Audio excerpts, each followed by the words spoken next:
What's up, everybody? Let's Talk Jets Radio. Happy Halloween. Why go trick-or-treating when you could just check out the circus at MetLife today? You know, if you're not a season ticket holder, I can't imagine you coming out today. This is one of those games where they are really testing the patience of a lot of Jet fans, even the most diehard of fans that come out every year that are season ticket holders like myself.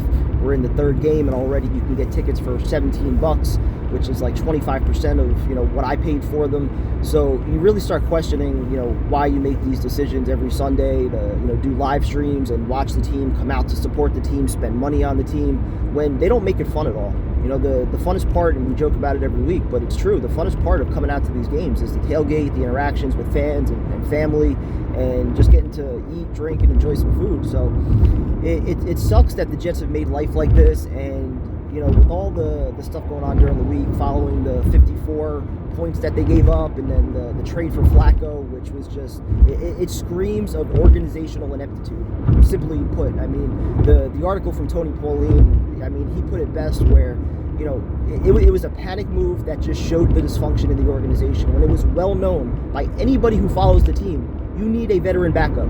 Especially in this market with this team, so many questions on this roster. You don't even know what you have in your offensive coordinator, and even more so after Greg Knapp passed away. How do you not bring in a veteran voice? And save me the Matt Kavanaugh stuff. How do you not bring in a veteran voice that's on the field with Zach Wilson that he could talk to when he's on the sidelines? How do you not bring in that guy? Because nobody else is proven. Not the offensive coordinator, not the head coach. Nobody has a proven track record here for developing a quarterback. And, the rest of that Tony Pauline article, whether or not you want to believe it, I think it speaks to a lot of potential truths. When they talk about the questions that are already starting to surround Joe Douglas with his draft classes, how he handles free agency, penny pitching with a lot of guys, choosing to go with the bargain basement free agents instead of actually spending some money to have some long-term building blocks. His first draft is a complete bust. You can try to blame that on Adam Gase all you want. The article talked about the disconnect already between the coaching staff and the front office with Denzel Mims. They talked about Mekhi Becton, who came into training camp just overweight and out of shape. And there's talk that he's soft, he's lazy. So what do you have, in terms of legitimate building blocks from that first draft class or free agency? Pretty much nothing. And a lot of the money that was spent this year is already on IR. We spent a lot of money on defense that hasn't really done anything. Even Corey Davis, he's hurt this week. He's had plenty of drops pretty much every single week. So, what has Joe Douglas really done other than the Jamal Adams trade to propel this thing forward for the Jets? And the article also talked about, some concerns with Saleh already, that he's a little bit in over his head. The same thing with Mike LaFleur. Questions that Saleh's working the players too hard during the week and that they're tired on Sundays. There are so many questions throughout this organization, and, you hate to be negative and save me the negative talk because, I'm coming out to the game right now. We still watch every week. There's nobody more loyal than Jet fans that are still watching this team every week after the garbage that they put us through every single week. But, you hate to be negative, but could this actually be a one and done for Saleh, where maybe after the year the Jets are just completely tearing this thing down and trying to bring in a new GM and head coach? Could that be a possibility? That Woody Johnson might say, I didn't really have much to do with this search and this hiring. I'd rather bring in somebody that I'm comfortable with, especially while we have all this cap space and 2 possible top 10 draft picks.